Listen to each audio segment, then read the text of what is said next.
So thank you for coming. And I don't have a lot of experience doing this kind of thing. I thought maybe what we could do, I figured some people with experience would probably be here, and that turns out to be the case, which is great. But I thought maybe what we could do is two things, basically, at least from my point of view, two things accomplished today would be enough. One would be to air our concerns a little bit for each other and to meet each other a little bit. Maybe that's going to be three things here in a minute.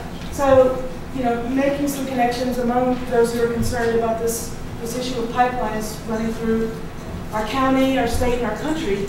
But secondly, maybe after we air some of these concerns and voice some of these things that are on our minds, then try to move toward the next step, a next step, whatever that should be, or if people feel it could be, that would be useful.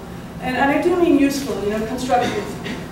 This isn't about tearing down big oil or tearing into any particular political party or anything like that. As far as I'm concerned, it's not like that. I don't know about you guys, but I got here on fossil fuel. So I'm guilty as anybody. But I think there might be more responsible ways to do it than have been the case in recent times. And maybe there are also some alternatives we could be getting more serious about as a country. So that's all I want to cover in the spiel. And the one thing I have learned in previous experiences of community gatherings is that it's helpful to have a thingamajigger that the speaker can hold. So as this moves around, it would be just, you know, the person who has this rain stick, which I brought back from Brazil some years ago, it's nice and noisy. That person has the floor. Whenever it gets into your hands, you have the floor. But I would recommend that you not hold the floor to yourself forever, but share as people want to say a few words. So maybe we'll give the first half hour, 40 minutes to just doing that, sharing a few thoughts and concerns. Welcome, come on in. And as necessary, if you guys could scoot on in and make room for the newcomers. There's chairs back here. There are more chairs back here. Maybe we'll move this table so we can cross over and get to those chairs. Sorry.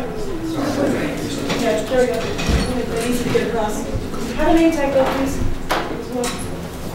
And yeah. So, would anyone like to start? Right there, that's Emily, right? Say your name if you would, and just stand up. I'm Emily Harris, and I've been working with the Concerned Citizens Advisory Group of Faulkner County since the earthquakes hit the Greenbrier Enola area. And I'm so glad to see you here today. And even though the pipeline aspect is what's brought you here, it's really our dependence on fossil fuels and total global warming. We talk about obesity and making healthy food the easy choice. They need to make sustainable, clean energy the easy choice. Yes, I drove here too, but what were my options? I don't have a jetpack. I don't have a lot of other options. Fossil fuel, we're all dependent on it. But there is the technology, there is the opportunity for better choices. Just like this cleanup operation, there are the opportunities, there are the choices for better options. And I'm so glad to see you all here today. I hope that you continue this wave of motivation to become involved with your community and support community health. I tried to give out little whistles. If you didn't get one, I'd love to get you one. They're whistleblower, be a whistleblower. If you see something, say something. It's got the phone number and contact information of all our main regulatory agencies that address, in this case, natural gas, but still they would still be appropriate for this option as well. We do have an event scheduled. I have little flyers for that as well for Earth Day. Dr. Ricky Ott, who was very instrumental in the research and releasing information after the Exxon Valdez spill, where the oil is still in the ground, still contaminating the environment, almost 30 years later, will be here for that. Scott Smith from Opiflex will also be here. There's the opportunity to share information and participate.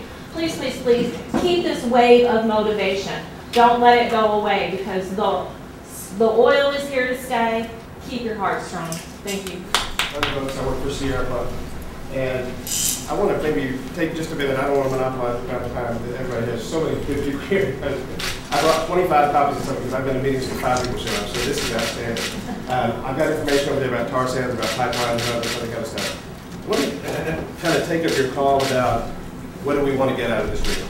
So let me tell you what I'd like to get out of this meeting. I want to get just a little bit of information first of all. I'd like to know, first of all, how many of you, if there were, how many of you have been personally affected by this bill, just by show of hands in your neighborhood? Everyone should have their hand up. Well, for my purpose, I'm talking about, did it happen to your neighborhood, that kind of stuff. The other question I'd really like to ask, and I ask this genuinely without any sort of snark at all, are there any representatives here from Exxon or from companies that contract with Exxon? Show of hands. And the reason I ask that is because this is not my meeting by any stretch of imagination, but I would welcome them to identify themselves as they come in here. And the reason why is because there's a problem. And they're working to solve it. We need to work together to solve it. And I would like, if there's anybody here that's working on that, to raise their hand so we can all know who to talk to about it. The other reason I bring that up is because there's really been a significant effort to keep the community out of this process. Keep the community in the dark when it comes to information. Shutting people out of meetings, say at Mayflower High School, when everybody's in there. Keeping the news media out, right? And so I want us to be different. I want us to work in a spirit of community and cooperation. So if there's somebody working here from Exxon thinking they're going to get some secret information, you're going to be surprised because I think I'm reading everybody right there. We're an open group. We want to share information. We want to help each other, right? So the last thing that I'll say before I hand over the stick is I'd really like to see us leave this meeting not just united, but also thinking about what are the 3, 4, 5 things that we want as folks, individuals who are affected by this spill, and as members of this community. What do we want? The number one thing that I've been hearing from some people, I'd like to add to the list if we can, is maybe have some sort of an ombudsman or an ombudsperson to be the liaison between the affected community and ExxonMobil. Right? I know from working on this issue for a little while this year, is that it's a very effective strategy for corporations to deal with people individually rather than as a group, because it's more difficult to deal with a group, right? We're stronger if we're a group. So I would like to put that on the list for us to consider and maybe talk about. And I'd really like to hear from everybody else about what do you want from ExxonMobil, other than the obvious of cleaning things up and making people whole. What do we want as this process continues? Because this is going to be something that's going to take not a week or 2 weeks or even 2 months. It's going to be a longer term process. They're going to be in our community for a while, and we need to make sure that we lay out the ground rules that we want. My name is David Lincoln, and I'm also here with Sierra Club. I'm a geologist and a specialist in geoinformation science, and I've been studying the long-term and even short-term health implications of oil spills and hydrocarbon breaks for the last 10 years. So I'm here to answer questions and to try and give you some perspective on what kinds of things you might expect in the future. Thank you. My name is Don, and I am from Little Rock, so obviously I'm not directly affected by the spill, but y'all know that the pipeline runs right in front of, right through Lake Maumelle, the drinking source of nearly 400,000 people. It's bad enough what happened to the residents in Mayflower, but if it had broken down, imagine 400,000 people suddenly without the water. What I want to know more than anything else is, I knew the pipeline was there. I didn't know it was pumping tar sands, bitumen. I didn't. And most people I spoke to, well, everyone I spoke to had no idea. My question is, who knew when, and did they know the risk? And why was the general public not informed of this? Well, my name is Matt Almonte. I'm actually here from Nacogdoches, Texas on behalf of something called Tar Sands Blockade. And I'm here with Scott here. So we have been working in communities like Houston and other communities in East Texas to kind of organize communities and really stand up and show resistance to TransCanada and to these types of pipelines that obviously, if you look at Mayflower, if you also look at Kalamazoo up in Michigan, there was a spill there a few years ago that spilled about 1 million gallons. It's still affecting those communities there and the water sources there and everything like that. So we've been really trying to create a front to make sure that TransCanada stays out of Texas. But anyways, we came here as soon as we heard about this spill because we wanted to document in a way that we knew the mainstream media sources were not going to be doing so. We've been relatively effective in these past few days. We've been getting a lot of great photos and interviews with local community members about the health effects. We have been working on this kind of stuff for a long time, so we would like to offer ourselves as a resource for people who are wondering about the health effects and about like what to expect in these communities here and like what to expect in terms of communication with Exxon, because we've seen it up in Kalamazoo with another corporation called Enbridge. We've seen it with TransCanada down in Texas, so we're familiar with it. We wanted to document. We've been having to deal with a lot of police harassment and a lot of other harassment in the community because we're going where we're not supposed to go, and that's something that we're really interested in doing. If anybody here wants to speak to us, to tell us about their story, about anything that they've been going through, any questions they have, we would love to talk to you. And we're also here, more importantly, to provide any kind of relief that we can, any kind of aid. We have a lot of connections and networks with communities down in Texas and other parts of the country that would love to offer emotional support in the form of letters or care packages. We have masks that we've been buying around hardware stores here to help people who have to breathe this kind of stuff day in and day out. So I'm here, like I said, as well as Eric and Maxwell. We are going to be here in Mayflower as long as it takes to do what we have to do. So please come to us and talk to us if it's something that you're interested in doing. And I would really like to see this community unite themselves and tell Exxon to get the hell out of here and to get the pipelines out of here and to really make sure that tar sands, which is substantially different from crude oil, don't let them tell you otherwise, that tar sands does not have a place here in Arkansas or anywhere else in this country. Thank you. My name is Bill Branham. I'm from Little Rock. And Matt answered one of my questions about the oil that would flow through the junk that would flow through the Keystone Pipeline. Back before the election, we were told by the other side that this would mean more fuel for us and lower keep prices of gas low. And then I heard, but not much discussion was made, that oil goes right out of the country. Yes. Not only does it go out of the country, it takes the refineries that would be refining gas for our country, they're going to be refining gas for someone else, so it won't lower gas prices at all. But that wasn't brought up. But I thank Matt for clearing that up. The question I have, during the Gulf oil spill, the first thing they did was pump chemicals into the oil as it was flowing out, which we all saw on our computer screens. And that wasn't to clean up the oil, that was to make the oil fall to the bottom instead of going up where the cameras could show it. And this oil, as I understand it, goes to the bottom. You know, they've got all these booms around and they're all nice and white and sparkly clean, at least the ones I've seen, because the oil's going down to the bottom. My question is, are they going to adequately clean the bottom of the lake where a lot of the wildlife is? Somebody can answer that. Yeah. I'll move this in there in a second. I'm Mark Spitzer, a professor at UCA, and it was really interesting what he said. My graduate student Scott Lewis and I were driving by yesterday the oil spill. We saw them hosing stuff down, spraying stuff in there. I'm just hoping that's not chemical dispersants full of toxic chemicals. I don't know if they're doing that without permission or if they're even doing that. I think that's one thing we should find out, if they're spraying toxic chemicals in there to disperse the oil. Hi, I'm Alice Palmer. I am a volunteer with the Hawk Center. We've been on the front line.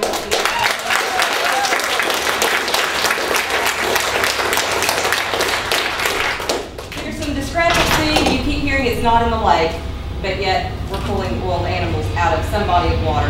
The body of water that we're pulling those animals from is that cove. You ask the residents who live along that cove, and they say, this is Lake Conway frontage property. That's how we've always looked at it. One man said it took me 20 years to get them to allow me to do some clearing on the shoreline because this is a nature wildlife preserve, is what they kept telling me. But now it's a cove. It's a reservoir, you know, it's a drainage. It's a swamp. I've been out on the front lines. There's oil there, and it's spreading. There's oil in places today that was not there yesterday. We are no longer the ones in charge of the animals. They have brought in an out-of-state place from Texas, and I have complete confidence that they're doing a good job. We're still out there looking, and we just call and they come and get them, and they are doing a good job of responding to that. When I've got an animal, they come and they get it. But we are still taking calls, and we will be the eyes. We will go out there. I will go stand and observe an animal until someone else can come get it. And if they're not here for the long haul, I would imagine if those animals are not able to be released into the wild yet, that Lynn at Hawk Center will probably get them again.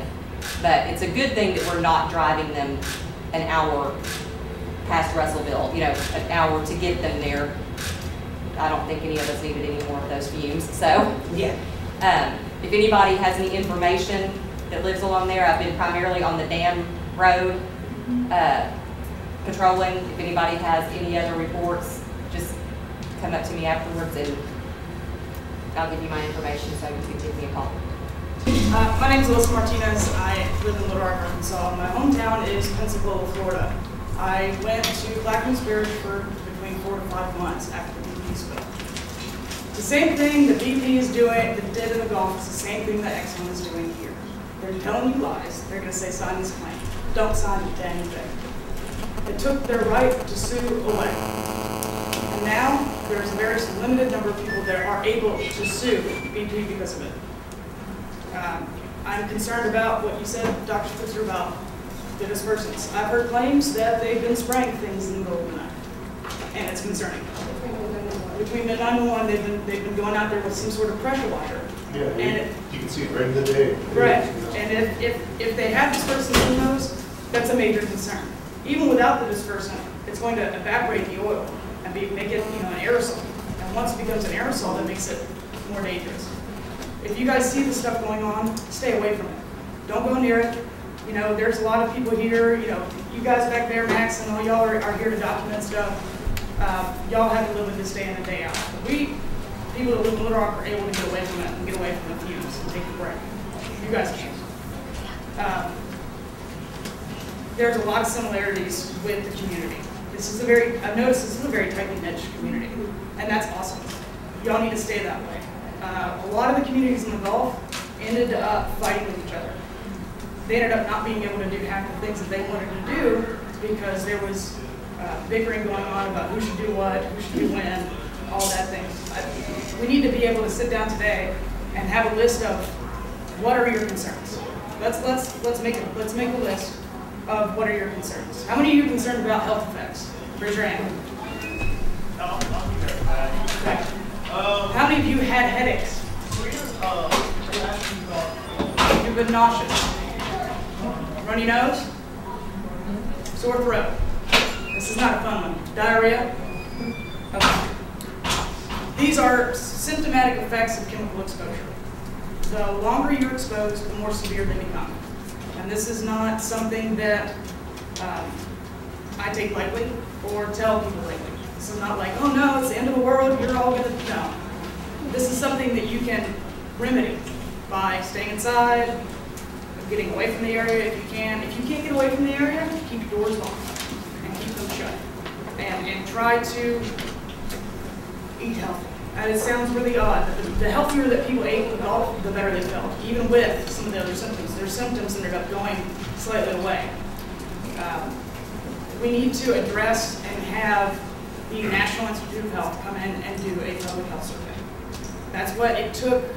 Emily, how long did it take for them to do that in the Gulf? A year and a half? Yes, and then, even though there was a huge symposium when they did get together, the basic result was this is so big and so scary and so bad that we don't even want to talk about it. I was able to spend time with Alyssa in the Gulf. I totally document what she says about how the communities pulled apart because they were fighting among themselves. The unified voice with the single representative that Glenn talked about is the most effective way to go forward. Yeah, if you don't, we have a lot of these concerns coming into Exxon at the same time. What will end up happening is, okay, well, we have this problem here, and this problem here, and this problem here, and we'll just kind of muffle it until it goes away. But if we all come together and say, no, we want you to tell us what is in that pipeline. We need to know now. Are you using dispersants? We want to know now. Not down the road, well, we'll get you an answer. We have to demand that as a community instead of saying, okay,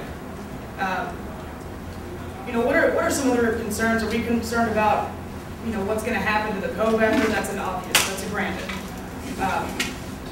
Does anybody live in the Northwood subdivision? Is anybody that's a resident of Northwoods here? Okay, and you are the most important, one of the most important persons in this school. Oil and chemical. And, you know, we're here to help you. That's it. As a community, we're here for you. We're here for everybody else that's in Northwood. We're here for everybody else that lives along the road, and everything else. If y'all have any questions about BP stuff, please feel free to contact me. My name's Charity Dawson, and I live in Mayflower. I don't live in the Northwood subdivision, but I do live on an unknown street that was just recently developed, and it has a cul-de-sac that is right at the cove. And they are on our street, in our cul-de-sac, pumping that stuff out. They have porta potties set up there. There's 2 houses that have people living in them. Brand new one that's supposed to sell tomorrow, and everybody's worried about, I mean, you can't even hardly get down our street. They're lined from our cul-de-sac all the way around the corner and blocking us. It's a total inconvenience for us, not to mention the headaches for sore throat, all of that stuff. So they're there, and it's somewhere, press has not seen it. I put some pictures on my Facebook, but the press cannot get back there, they won't let it.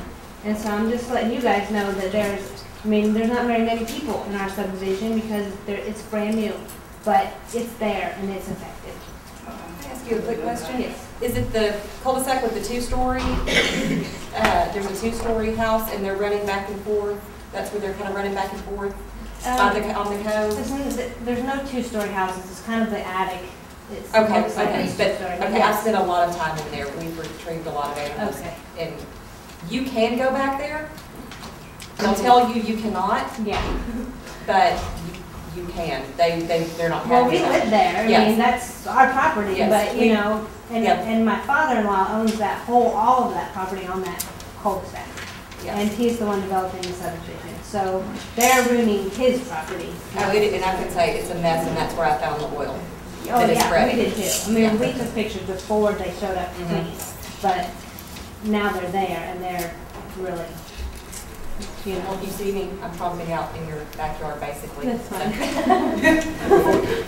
I make sure, there's a sign that she just go around, if you have a guy next to you, just make sure. Okay. Thank you, sorry to interrupt. Yeah. I'm Brenda Smith. I live here in Conway. I'm a green midwife. I'm concerned about the lack of information going around, and that's why I feel like the social media aspect is so important. I'm really glad about the websites that have been going out of Mayflower, Arkansas oil spill and the hawk inside the tar sands that have been going up. That I think that's going to be, by and large, our salvation in all of this, and that's going to help us to stay united in this effort, as long as we're all sticking together and we're all feeding each other the information that we need. One of the things I had a question about, who gave the authority to Exxon to come in and essentially declare martial law, a multinational corporation upstream sovereignty? I'm so thankful that you mentioned the Mayflower, Arkansas Oil Spill page. I'm actually one of the administrators on that page. 2,000 people just within the last few days that have taken the time to like the page, but we had a picture of a fish hook that actually had oil in it that came from Dam Road. Exxon was telling us there's no oil anywhere in there. It had 17,000 viral views, meaning not even from our page. It had been shared 200 times. It's the most shared picture on our page. And I just feel like that we're really need to solidify as a community. I'm actually from Mayflower. I grew up, lived there. My family lived right there by the Big Star, and he luckily he has Alzheimer's and is in a rehab home, or he would be affected and might not even be alive today. So I guess there's some things that you can be thankful for. But you know, I'm really thankful that everyone has been contributing to the page and really making it a success. THB has talked about us and it's a really awesome thing. Please stay solidified. Don't bicker, don't argue. We're starting to get those divides, and as Alyssa was talking about, we can't let that affect us and bring us down, because I think if we come at it as a front, like we have been all this week, it's just recently we're getting this bickering. We just got to stand together and really bring it to them, because I mean you can't get off fossil fuels, as Emily was saying, as everyone here is. I drove my car, but you can choose the businesses that you support. I personally haven't been to a BP since the oil spill. I won't go to another Exxon. I will push my car to a Shell station or a Valero, and I feel that we should all do the same. We can vote, and that's what we're here for. Take Robert and tell him that I can't read a House bill that is posted on the internet, that I don't know what eminent domain is, and I don't know what pipeline, that I don't know crap. Go look at his video that I don't know how to read. Well, he won't be elected next. He won't have my vote. So I don't understand why he got elected this time. Yeah, I don't either. I didn't vote for him the last time either, but I'm just going to make it more obvious. So y'all just stay together and we can make it through this, all right? Thank you. Thank you guys for coming. I'm Nicholas from the Arkansas Democratic Party. You guys have mentioned a lot of things about the health effects that a lot of you are feeling. If you have been affected by this, as you all know, there is a huge debate over health reform going on in the Arkansas legislature in the coming weeks. If you've been affected, the Democratic Party is holding a rally at noon on Wednesday, to which we want to have all of you come in and tell your stories and show them that, we do need care for events like this, and that we need to reform the way in which we conduct business in this state. So if any of you guys have been affected, please meet me in the square after the meeting. We'd love to get your information and get you to that rally on Wednesday. Thank you.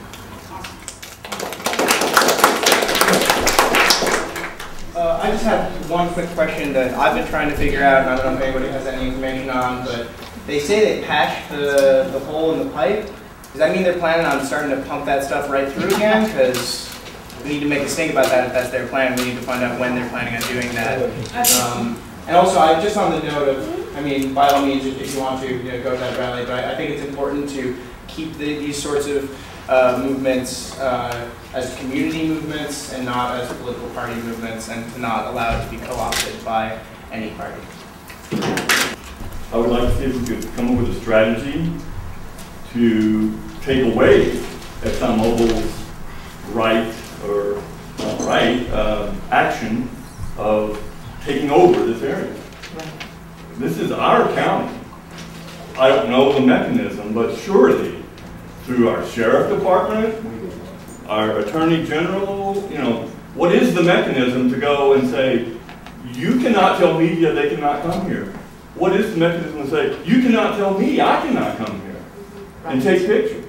I mean, it's just absurd that they have come in and taken over this area as if they own it when they obviously don't. I mean, so that to me would be a huge step that we could take as a group. Okay. I didn't intend to talk here today because I'm afraid people are going to throw things at me. My name is Tom Nickel, and I'm a partner with the law firm of Brass, Ladlong, and Nickel here in town. Straight up, we are representing people affected by this spill. But I think there's a couple of questions that have been asked here that I haven't heard anyone answer, in particular yours, sir, about Exxon being in charge of the cleanup. Just a brief explanation. This is a tar sands pipeline. So because tar sands is in it, that means that Exxon does not get the benefit of using a trust fund that all the oil companies pay into to provide immediate response and support to governmental entities. Exxon, I'm sure, has made commitments to fund all the extra overtime that county sheriff has, that the city of Mayflower has. I don't know who is in charge of the operation over there. I do know that the U.S. EPA has an on-site person there. Arkansas Department of Environmental Quality has people there. But you would have to ask your county judge. You would have to ask the mayor of Mayflower and the city police at Mayflower and the county sheriff how all that is being done. I know they have a unified command.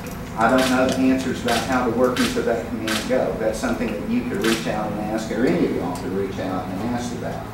As far as samplings go, we do have experts coming in this week, and they are going to take samples in the lake. They're also going to take samples from the lake bed. And we will be sure, working with our law firm in North Carolina that we're working with, when appropriate, we will definitely, and proper, we will publish that information. Of course, I don't know if we can do that or not. It'll come out certainly in any litigation that we file. But obviously, we're going to find things, and I'm sure that other lawyers who are participating in this, they're going to have experts doing the same thing. The main thing is, at this point, you know what you're being told from the oil company. We don't know what we're going to hear in the days to come, but do know there are a lot of attorneys, not just our firm, but a lot of attorneys who are committed to getting to the bottom of this. I do have one other question I did want to ask real quick. Of those of you who said you were affected by the spill, how many people have actually been contacted by Exxon? Who has reached out to ExxonMobil? Have y'all heard from anyone at all? Back here, yeah. Okay, just y'all, Yeah. but no one else that's been affected this summer? I ran into a guy today who has been, but I'm from Little Rock. Okay. We have a house on Starlight, and we were not contacted until we contacted them. Okay. Well, That's we're how ours representing people in your subdivision, and they have not been contacted by ExxonMobil until today when they wanted to come take some samples out of their yard. We also got that phone call. Okay. One other thing I wanted to bring up, and then I'm going to shut up and sit down.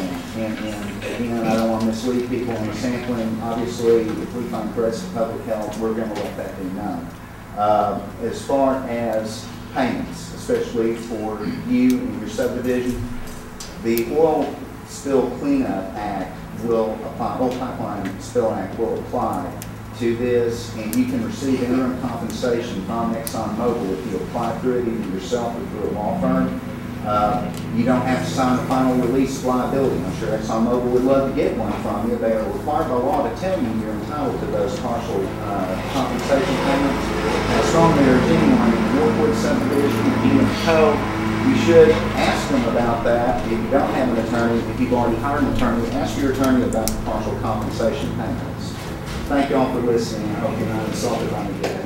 I think Matt mentioned that they want to patch the pipeline and start the oil flow.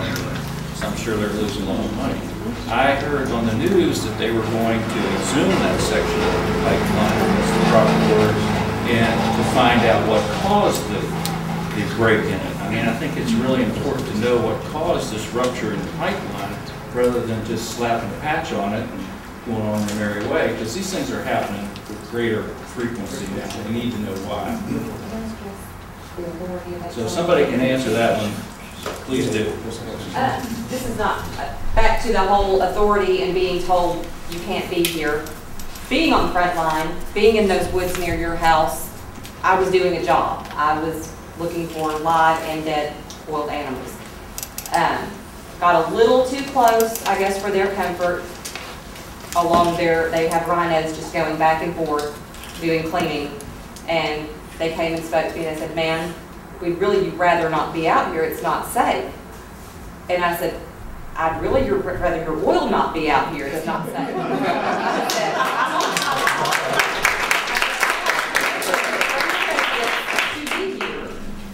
I'm with an organization that Exxon is working with at this point. At that point, we were to look for these animals. I said, "So how about you do your job and clean up the oil, and I'll do my job and clean up the collateral damage." And he was kind of, you know, kind of huffed and puffed, but he didn't do anything. So I'm not saying be just mean, but stand your ground a little bit. See what happens.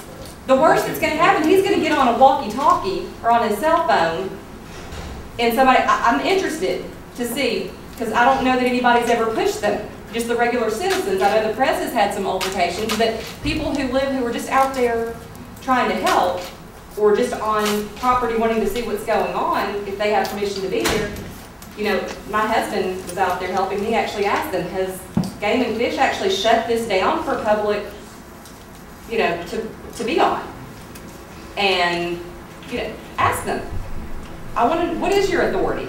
Who said you can tell me where to go and where not to go? I'm interested to see what would happen, because I don't think anybody has yet. Because they just stalked away that day with me. A real quick echo of what she said. Just a Facebook post, I'd like it 1,000 times what you just said. Exxon is not running your community. They don't have the authority to run this community. And so they don't know what to think when you stand up to them. I alluded a little bit ago to that meeting at Mayflower High School. It was a 20-minute confrontation or so at the front door with a couple of Exxon reps. But when I told them, wherever 2 or more are gathered, it's a public meeting. I'm going to stay. I stay. I didn't get you out, right? Know your rights. If there's a meeting in a public building, or if there are 2 or more public officials there, you can be there. It's an open meeting. Don't let Exxon tell you differently. This is our community, not theirs. I videotaped at least the Q&A portion, so I'll post it on Arkansans concerned about ExxonMobil. We'll have that picture for a while. Concerned about oil pipelines. I'm sorry? Are Kansans concerned about oil pipelines? No, I'm sorry. The Facebook page that I've got is Arkansans concerned about ExxonMobil. And that site is not for opinions and stuff like that. It's just for documents and factual stuff. So there's a bunch of other good sites for opinion stuff that it's just is a resource for people looking for details. Can you say that name one more time, please? Arkansans concerned about ExxonMobil. Thank you. Could I ask just real quickly, Sure. did anything interesting come out of the press conference? Well, I did it right before I asked if they had people in Dallas or Houston that were starting plans to move the pipeline out of the Maumelle watershed in response to the water request.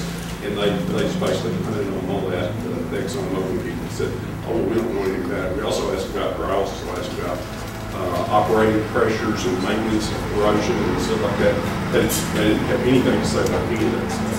And it was the top federal person there was with the EPA. Of course, the top regulatory agency of this is PHMSA, the Pipeline Hazardous Materials Safety Administration. And I don't know if there's even a PHMSA person around there, but they're the ones that really should There's be. one on his way a few days ago. Any chance he's here? Is Alan something? One thing I would really like to see is for the, unfortunately, our congressional delegation isn't much help, but it would be great if, like President Obama pointed